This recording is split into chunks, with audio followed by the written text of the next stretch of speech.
Good morning, class. Now, today we are going to be looking at photosynthesis, okay? And our learning objective is to know the equation for photosynthesis and what products it produces and what it is actually used for, okay? But before we begin, what I would like you to do is actually to pause the video, okay? Pause it right now, and I need you to make sure you've got all your equipment with you. Make sure you got your pencil, your green pen, your ruler, your book with you. Okay, so I'm going to give you this opportunity to do that now. So pause the video and go do that.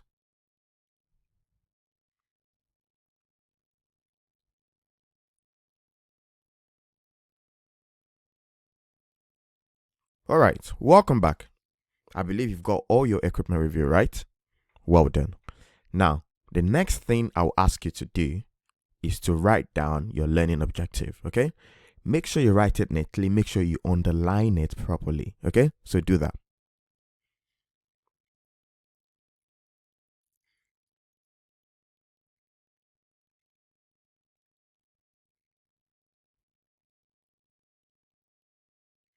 Okay, brilliant. Are you done? All right, let's move on. Now, like we always do, okay, we're going to look through a retrieval question. Now, remember, retrieval questions are meant to help us remember some of the things we've done in the past, okay? So what I would like you to do is I'm going to give us about 3 minutes to actually answer this retrieval question, okay?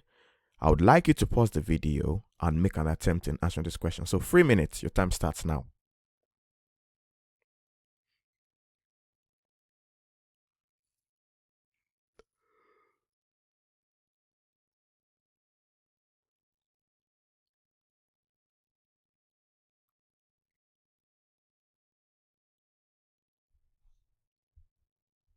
Okay, are we all done?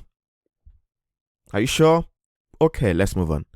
Now, the first question is asking you, what is a non-communicable disease? Okay. Now, it's already giving you a clue that communicable is the same thing as contagious. So, non-communicable is what? Well, an example would be heart disease, cancer, or diabetes. It's not something that can be passed on to somebody else. Okay. A person that have got cancer, if you touch them, doesn't mean you're going to have cancer.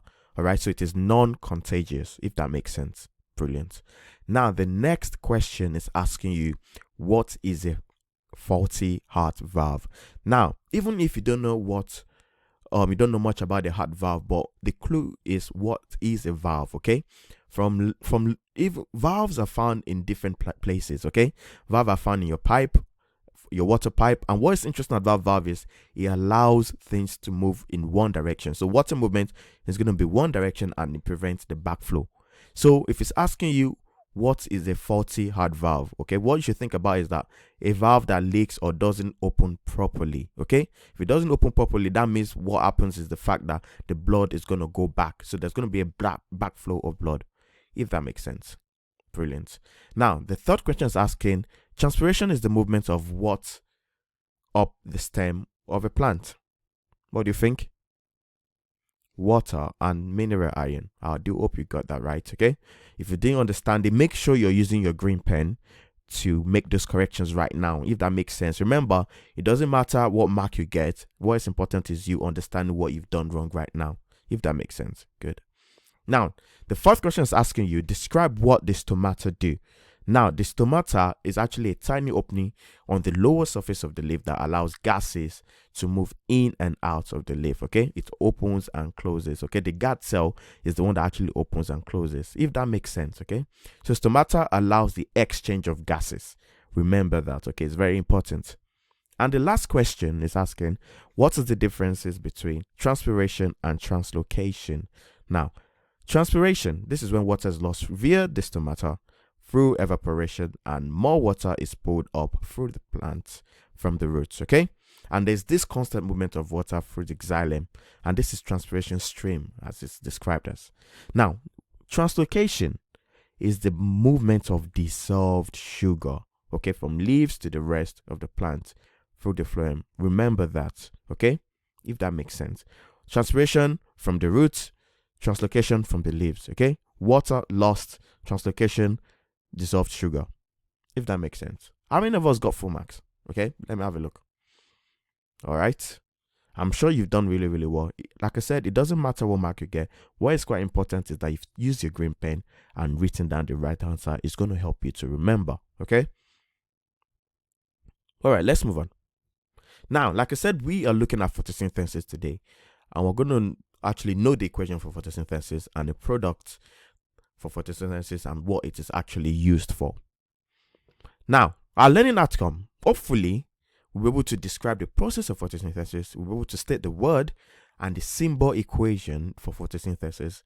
And finally, hopefully we can all get there, is to explain what happens to the product of photosynthesis. All right. Now, let's have a look at these two different plants, okay? The question now is, how do these plants function differently or the same, okay?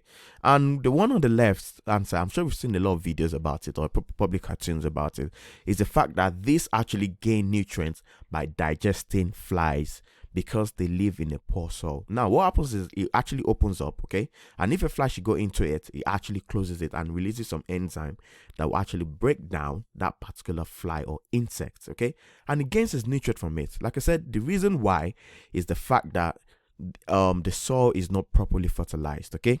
And if you look at the other plants, what happens is it gains its nutrients from the rich soil as well. Okay, this time it's in an environment that actually has a lot of nutrients. Okay, whereas the other one is not really in an environment that has a lot of nutrients.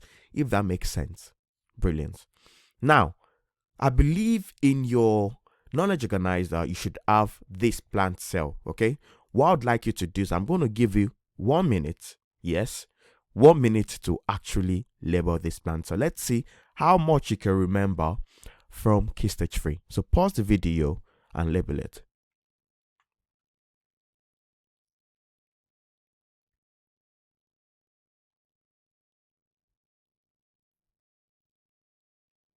Okay, are you all done? Brilliant. Now, the first one is the cell membrane. Now, we know that the cell membrane actually controls what comes in and out of the cell. I see it as like a filter, okay? Not everything can go in, not everything can go out, if that makes sense. So the cell membrane controls what goes in and out of the cell, okay? Now the second one, okay, is what we call the cytoplasm. Now the cytoplasm is inside the cell, okay? It's found in both plant and animal cell. And what happens in cytoplasm, it is where chemical reaction actually take place, okay? And then the third one is the nucleus, okay? The nucleus contains genetic information. Every characteristics you can see about the plant is determined by this genetic information that is found inside the nucleus, okay? And the next one, which is the big one here today, is the chloroplast. Now, the chloroplast contains what we call chlorophyll. Now, a lot of people get this mixed up, so it's so important you understand that. The chloroplast contains chlorophyll, which absorbs light for photosynthesis, okay? Remember we're talking about photosynthesis, so that means the word chloroplast and chlorophyll are very, very, very important in this case. Am I making sense? Good. And also the last one, well, we've got the vacuole, okay? The vacuole contains what we call the cell sap, okay? And the cell wall, which is so important as well, it strengthens the cell, okay? It keeps the cell in structure, the plant cell in structure. Am I making sense? Brilliant. Can we move on? Good. And how many of us got full marks, by the way? I'm sure you did. Job well done. Now, what I would like you to do next, okay, is actually to use these words, okay, that I've given you to actually formulate the symbol equation for photosynthesis, okay? Try and formulate it, construct it. And extension is if you can write the symbol equation for this process. And question is, how do carbon and water get into the plant? That is your extension question, okay? So pause the video and attempt it.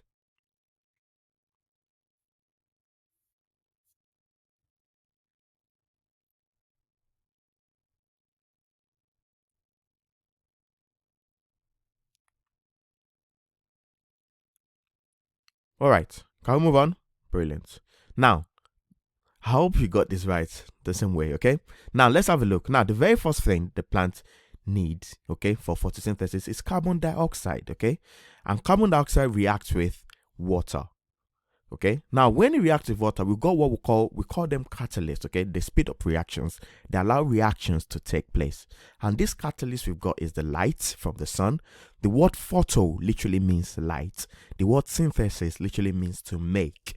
Okay, so we've got light and we've got the chlorophyll. Remember the chlorophyll we saw from the previous slide about the plant cell? Yes. So light, chlorophyll are catalyst, and then in that process we're able to make glucose and oxygen. Okay, and then you're able to figure out, oh, is this where we get our oxygen from as humans, as animals? Yes, this is where you get your oxygen from.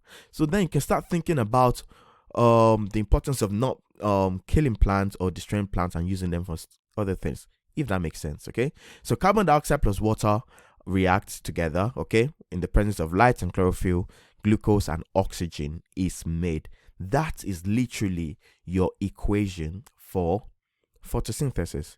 And what is quite interesting is if you flip it around, it turns out to be the equation for aerobic respiration. So the opposite of photosynthesis is actually aerobic respiration. How amazing is that? Except the fact that there's no light and there's no chlorophyll, if that makes sense. Brilliant. Now, can we move on? Oh, before we move on, actually, let's have a look at this. Now, this is an endothermic reaction, okay? So the question is, what does this mean? Think about it. Have we thought about it? Yes, remember the word endo, to take in, okay? So heat is being absorbed, okay? The light energy gives us this thermal energy, okay, which is being absorbed into the plant, if that makes sense. Good. Now, that is actually, okay, the formula, okay? The formula equation, okay? Carbon dioxide reacting with H2O, okay, with water in the presence of light energy and chlorophyll gives us glucose and oxygen.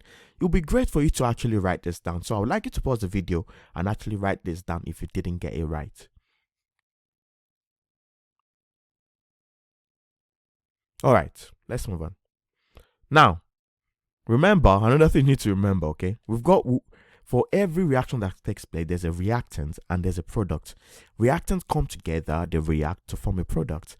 The same way, like I usually tell my year 9 students, okay, for you to bake a cake, for you to have a cake at the end, you're going to have ingredients, okay? You're going to mix up the ingredients together and you're going to get a cake at the end. The same thing, you get reactants together and you make a product at the end, okay? Remember, reactant gives us products, okay? Always remember that. For every reaction, there's a reactant that gives us a product. Remember that, okay? Let's move on. Now, what do plants actually use glucose for is the question, okay? And we're going to answer this question today, okay? Now, some glucose are actually used straight away in respiration. Yes, you'll be surprised that plants do carry out respiration, and we're going to look at that in a sec.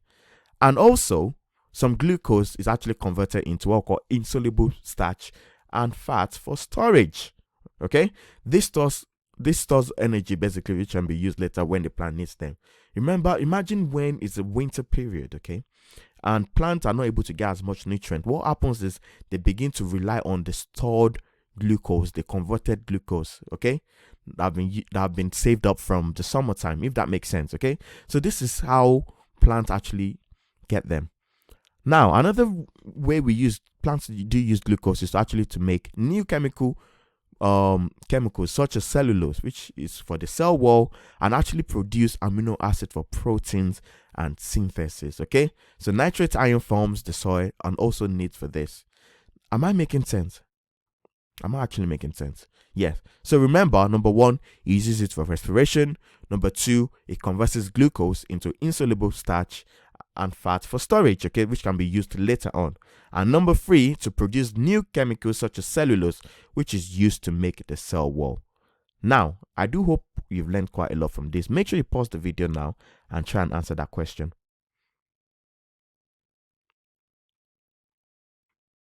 I do hope you got it right. Now, number 3 is actually answer. B, C, and E is actually the right answer. Now, let me just show you this quickly before we go. Now, like I said, during the day, what happens is photosynthesis takes place and some respiration. And in the night, just respiration takes place, okay, where plants actually get oxygen. And the question is, where does plant get oxygen for respiration? And it's from the sky. Okay, now take your time and watch this video okay, in your own time. But I do hope you've learned quite a lot. Also, I need you to answer this question as well. Make sure you send your answers to our email address and feel free to ask us any question. Okay, see you on the next video.